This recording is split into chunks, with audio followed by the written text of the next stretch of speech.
Hey guys, welcome back. We are getting into fall, and that means all the things, right? I feel like every year when like mid-September to October hits, it is just a nonstop sprint through the holidays. So let's work to get ahead of that so that we're not completely burned out by the time Christmas and New Year's comes around. So we're talking today all about how to rest when you feel tired, what to do when you feel tired. As women, we really can't stop. Like there are a lot of balls that we're juggling that can't get dropped. People are relying on us. So, how can you rest when you're weary, find comfort and peace through the chaos? And how can you become reinvigorated and inspired so that you can continue to inspire and lift those up around you? Let's get into it today. Hey everyone, welcome to the Nourished and Thriving Show. I'm your host, Katie Lovett. I'm a registered dietitian on a mission to help you increase your impact and legacy on the world while healing your gut and reducing your IBS symptoms. I'm so grateful to have you here. Each week, I'll inspire you to live vibrantly and provide valuable resources and information that empowers you to take bold action towards your health goals. Before we dive in, make sure you follow or subscribe to my show wherever you're listening so you never miss an episode. Ready? Let's go! All right. So, I actually was inspired by this episode because of myself. I've been feeling a little run down this week and just tired, and like my energy is a little bit lacking. You'll actually not maybe be able to tell that through this podcast episode because I've been able to build my energy throughout the day today by doing some of the things that I'm going to outline for you. Now, if you're watching this on YouTube, you will see I am wearing a sunshine golden dress. And that was intentional because I needed a little bit of sunshine today. It is finally cooling off. It's not 135 million degrees here in Texas, and we finally have gray skies. Hallelujah. But y'all, I was tired, and these like moody skies were not doing anything to help me with that. So I put on my sunshine yellow dress. I put on some fun earrings. And throughout the day, I have felt my energy increase and go on. And, I just wanted to share what I do with this, what I share with my clients to do with this energy and this funk, because you don't have to stay in that space all day. And if you're as busy as I am, you're like, when am I going to rest? Like, when am I possibly going to have a moment to stop and rest and recoup? And so we're going to talk through how to create space for that while also keeping that energy up until you can get to that point where you can have some rest. So, this is actually a new tip that I read, and it's kind of a duh for me. But somebody just shared something in a perspective that I hadn't thought about recently. I'm sure it's something I've heard before, but I've forgotten in the chaos of everyday's, demands. And it's from this book that I'm reading. Called The Time Saving Mom. And it's all about like she's telling the story about how tired she was with all of her kids and a special needs baby that they were fostering and not sleeping well. And she was just saying how she starting her day off with prayer. With praying to God. And this isn't just any prayer. This is a prayer for God. I'm not enough today. I am tired and I'm not at my best. And there's no way this is going to go well. Will you please come and give me energy that's impossible for me to have without you because I didn't get enough rest? Will you come and help me be wise in these moments when I am tired and have brain fog? Will you help me to think rationally in these moments when it's so much easier for me to be more emotionally driven because my defenses are down because I'm tired? Will you please go before me today and make the way and help me to know that you're going before me and that you're setting everything up for me, and just asking for his help to guide you. And I've been doing this, and I've just felt like I've had this peace inside of me every single day as he's guiding that way and helping lift me up and helping to make me stronger and more alert and more clear than I would have been on my own. So if you don't share my faith, this may not apply to you, but if you do, this can be a really powerful thing for you to start incorporating in your mornings before you ever start. Um, my mornings are chaotic. I sometimes, yes, have quiet time all to myself before another little person wakes up in my house to read the Bible and pray and all of that. Sometimes I don't. Sometimes I'm saying that prayer like I was this morning when I'm getting my little 2-year-old dressed, and just saying that as I'm dressing him and praying for him as I'm praying for myself. So you don't have to have quiet stillness all the time if that's not the season of life that you're in right now.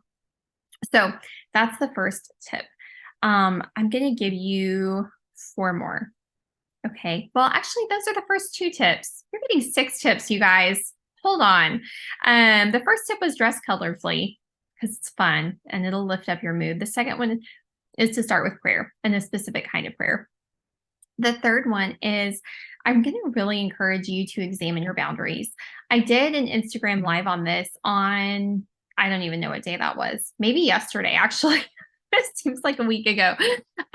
All about time management and boundary setting because I've just been like feeling this pressure of more things coming into our life. And they're all good things, right? But it's things that need to be managed and dealt with. And so really identifying, as women, maybe, if we're especially like more type A types of women, we tend to be overly responsible for things that are not ours to carry. And we think we're helping other people by doing that, but really we're hurting them because we're stealing the opportunity from them for them to step up and have responsibility in this way or grow in this certain way. So I would really encourage you to examine, are there things I'm being responsible for that are not mine to carry? Maybe do some journaling on that. Maybe do some prayer on that. Are there some things that I'm doing that are taking up my time, mental capacity, emotional capacity, resources that aren't priorities for me and aren't actually things that I feel called to do? They're just things I've said yes because I feel like I should say yes. Let them go. Let them go.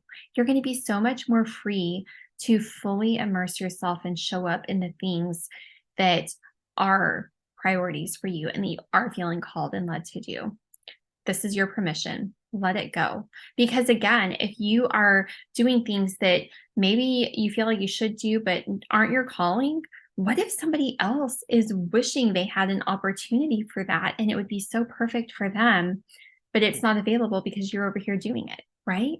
Let go of the things that you can let go of. That's my second one, boundaries. Examine those boundaries. I talked more about this on my live, so make sure you go check that out on Instagram. But food issues, money issues, time issues, they're all really boundaries issues. So definitely explore that. There's a really good book that I, gave a call out on my Instagram live for. So go check that out. The next tip that I'm going to give you is, are you participating in some form of active relaxation every single day or most days a week whenever you can?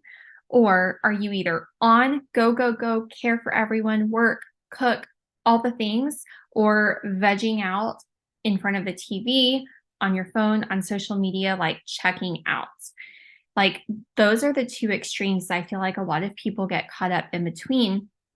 And there has to be something that's called active relaxation as well, because really what you're doing whenever you're, just zoning out on Instagram or TV, you're really delaying and just putting that stress off. You're not actually unwinding and unpacking some of that.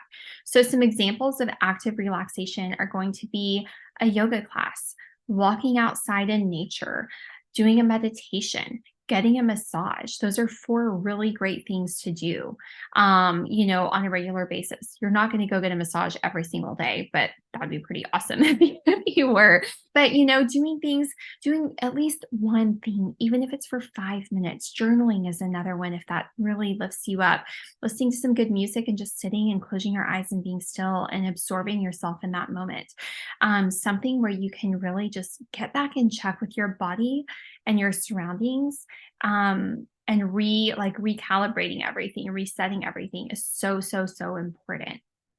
So that's my third, my fourth, my fifth, however you want to count. Lost count. Math was never my strong suit. Um, but okay, so then the next one is finding a balance of chilling out, having quiet time, and having true, genuine connection with others who lift you up and inspire you, right? I think it has to be a balance, and everyone's threshold and need for each of these is completely different. Like, people who are more extroverts are going to need, maybe more time in connection. People who are more introverts are maybe going to need more time by themselves, or different kinds of connections. Some people really thrive well with small, intimate connection, and some people really thrive with a huge group of people and the energy from that. And so really, examine what kinds of people, what kinds of environments light me up and I walk away feeling invigorated and energized and ready to go. And what kinds of environments don't do that for me. And if you have something that is coming up, that's something that you're going to or doing that is the kind of situation that's going to kind of drain you emotionally, try to do something ahead of time that's going to fill you up and help you prepare, right, for that situation. And then the chill out time, I think even the biggest extroverts still need quiet time to themselves to rest and pull away a little bit. So just making sure that you're having that balance, and identifying the right balance for you, that can be really powerful. Like, you think you're doing it right, and maybe it's right, quote unquote, but it's may not be right for you. It may not be what you need to feel your best. And then the last one that I'm going to give you is movement. I know for myself, whenever I'm sitting here at my desk working, those hours can just slip away, right? Now, thankfully, my kids are still young enough to where they're home a lot still. And so when they're home, I'm active and up and on my feet. So it balances itself out. But if you're somebody who just works really, really long hours or sits a lot during the day and stuff like that, making sure that you're getting movement, because, the body in motion stays in motion, the body at rest stays at rest. Actually posted this on my Instagram story a few days ago, but it's like, you don't get motivated to be healthy and then go take action towards being healthy. The motivation comes from taking those actions. And the more you do it, the more you want to do it because you like how you feel and it starts to feel more natural for you. So if you're feeling really tired and sluggish and like you just want to check out on the couch, maybe go for a walk, do a yoga class, do some sort of a workout and get that blood flowing, and maybe that energy will follow. So I gave you guys a lot to talk about today. I hope this is a short episode because I talked fast and I ran through all of those pretty quick. Go back and re-listen to this. Take some notes down.